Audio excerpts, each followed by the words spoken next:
Hello everyone, welcome to study नेटिक। मैं हूं पूजा मेहता और यहाँ पर आज हम क्लास 12 के अकाउंट्स पढ़ रहे हैं। यहाँ पर मैं क्लास 12 अकाउंट्स के हर टॉपिक को और हर चैप्टर को एक्सप्लेन कर रही हूँ। जैसा कि हमने हमारे प्रीवियस वीडियोस में देखा कि जब change in profit sharing ratio होता है तो क्या होता है, कुछ एडजस्टमेंट करने पड़ते हैं। देखिए यहाँ पर वो एडजस्टमेंट लिखे हुए हैं, सभी एडजस्टमेंट को मैं डिटेल में समझा चुकी हूँ। आज जिस एडजस्टमेंट को समझने वाले हैं वो है revaluation of assets and reassessment of liabilities. तो बिना देरी किए स्टार्ट करते हैं। यदि चैनल को सब्सक्राइब नहीं किया है तो प्लीज सब्सक्राइब जरूर कर देना।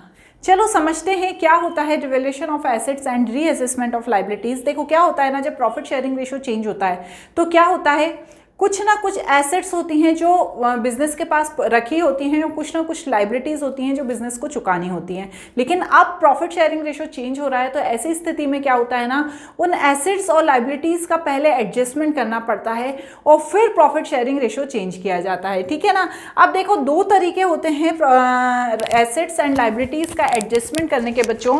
पहला जो तरीका होता है उसमें होता है जो रिवाइज्ड वैल्यू है, मतलब जो एसेट्स हैं उनकी बढ़ी हुई वैल्यू या कम हुई वैल्यू उनको और लाइबिलिटीज हैं जिसको हमें देना है उनको रिकॉर्ड किया जाए। ठीक है ना।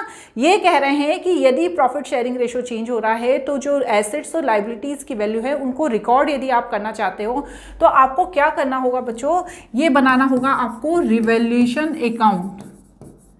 ठीक है ना। ये बोल रहे हैं कि यदि आप दोनों की वैल्यू को रिकॉर्ड करना चाहते हो तो आपको ये रिवैल्यूएशन अकाउंट बनाना होगा। इसका ये फॉर्मेट दिया गया है, ये डेबिट होता है, ये क्रेडिट होता है।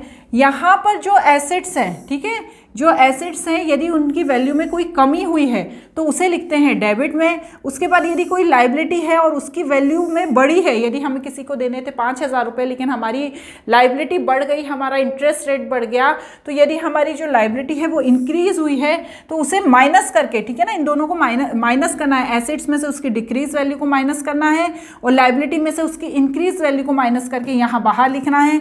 उसके बाद ऐसी लाइबिलिटी जिन्हें रिकॉर्ड नहीं किया गया था उन्हें लिखना है। पार्टनर कैपिटल अकाउंट मतलब क्या होता है ना, जब प्रॉफिट शेयरिंग रेशो होता है चेंज तो बहुत सारे काम होते हैं, तो क्या होता है ना, वो बाहर के व्यक्ति से कराने की जगह एक पार्टनर बोलता है कि एक काम करता हूँ, ये सारे काम मैं कर दूंगा, तुम मुझे रेन्यूमरेशन दे देना। तो जब हम इन्हें पैसे देते हैं या रेन्यूमरेशन या सैलरी देते हैं तो उन्हें भी यहाँ लिखना होता है।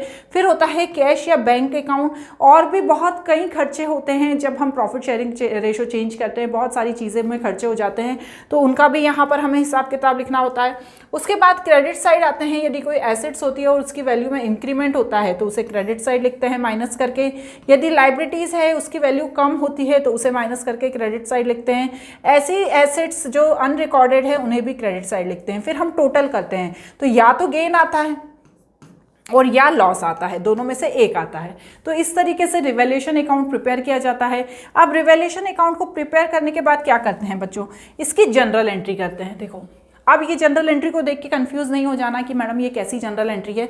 सेम वही चीज़ है। देखो assets account debit to revaluation account, ठीक है। यहाँ पर देखो एसेट्स अकाउंट डेबिट है, क्यों, क्योंकि यहाँ पर एसेट्स बाय में लिखी हुई है तो इस बाय वाली एसेट्स को क्या कर दिया हमने, क्या करा, डेबिट कर दिया। तो assets account debit to revaluation account. तो बस ये सारी वही जनरल एंट्री है जो आपको इस वाले अकाउंट को देखकर करनी है। हम करते थे ना, पहले भी हमने लेज़र बनाया था तब हम अकाउंट्स को देखकर कर लेते थे जनरल एंट्री। तो बस वही चीज़ है, इसे देख के हमें जनरल एंट्री करनी है। आप इन्हें नोट कर लेना, सेम वही चीज़ है। देखो increase the value of assets, तो देखो यहाँ पर ये है ना increase the value of assets, तो हमें ये वाली जनरल एंट्री करने के लिए क्या करना पड़ेगा, assets account debit to revaluation account. ठीक है ना, बहुत सिंपल है, बच्चे बहुत कंफ्यूज हो जाते हैं। फिर decrease the value of the assets, तो डिक्रीज के लिए क्या करना पड़ेगा, जो टू में एसेट्स आ रही है तो revaluation account debit to assets. तो देखो हमने ये वही किया ना, revaluation account debit to assets. फिर increase the amount of liability, तो यहाँ पर देखो हमने इंक्रीज जो अमाउंट है लाइबिलिटी का वो कितना है, टू में आ रही है लाइबिलिटी तो revaluation account debit to liability account. तो देखिए वही सारी जनरल एंट्री है यहाँ तक की लास्ट तक की। ठीक है। और यदि क्या होता है, बैलेंस यदि if credit side is more than total of debit side, तो क्या एंट्री होगी, revolution account debit to partners current या कैपिटल अकाउंट। और यदि debit side more than the total credit side तो लॉस हो गया, तो partners capital account debit to revolution account. सिर्फ आपने रिवोल्यूशन अकाउंट बनाना सीखना है, आप ऑटोमेटिक जनरल एंट्रीज खुद ही करने लगेंगे, ठीक है ना। ऐसा नहीं है कि जनरल एंट्रीज को याद करना है या लर्न करना है, आपको सिर्फ रिवोल्यूशन अकाउंट के फॉर्मेट को अच्छे से समझ लेना है और उसी के हिसाब से आपको जनरल एंट्रीज पास करनी है। क्लियर। चलिए अब नेक्स्ट क्या है, When revised value of assets and liabilities not to be recorded, ठीक है। आप ये चाह रहे हैं कि जो पुरानी रिवाइज्ड वैल्यू है उसे हम रिकॉर्ड नहीं करें, ठीक है। पार्टनर्स चाह रहे हैं जो चेंजेस हो रहे हैं एसेट्स एंड लाइबिलिटीज़ में उसे हम रिकॉर्ड नहीं करें। तो इसके लिए इन्हें क्या करना पड़ता है, इसके लिए इनको नेट एसेट्स नेट इफेक्ट निकालना पड़ता है। क्या निकालना पड़ता है बच्चों, नेट इफेक्ट। तो इसकी कुछ स्टेप्स होती हैं। Calculation the net effect of revolution, तो जितनी भी इंक्रीज्ड वैल्यू है एसेट्स की उन्हें लिखेंगे, उसमें हम ऐड करेंगे decrease amount of liability, less करेंगे decrease value of assets and less करेंगे इंक्रीज अमाउंट ऑफ लाइबिलिटीज, और फिर हमारा क्या निकल जाएगा, हमारा निकल जाएगा नेट इफेक्ट। तो ये स्टेप 1 है, हमें ये करना पड़ेगा। जब क्वेश्चन में क्लियरली दिया होगा कि assets and liabilities is not to be recorded, change value of assets and liabilities is not to be recorded, तो हम ये मेथड करेंगे। उसके बाद स्टेप 2 क्या करेंगे, ओल्ड प्रॉफिट शेयर निकालेंगे, न्यू प्रॉफिट शेयर निकालेंगे और फिर सेक्रीफाइस्ड प्रॉफिट शेयर निकालेंगे, जो हमने अभी सीखा है कि कैसे निकालते हैं, gain profit share and sacrificing profit share, ठीक है। उसके बाद स्टेप 3 में क्या करेंगे, यहाँ पर हमें प्रोपोर्शनेट अमाउंट निकालना पड़ेगा रिवोल्यूशन का। तो उसके लिए हमें क्या फॉर्मूला यूज करना है, for gaining partner gain profit share into net effect of revolution, sacrificing partner sacrifice profit share into net effect of revolution, और फिर लास्ट में हमें जनरल एंट्री पास करनी है। यदि गेन हो रहा है for gain profit on revolution तो gaining partner capital account debit to sacrificing partner, और लॉस हो रहा है तो sacrificing partner capital account to gaining partner.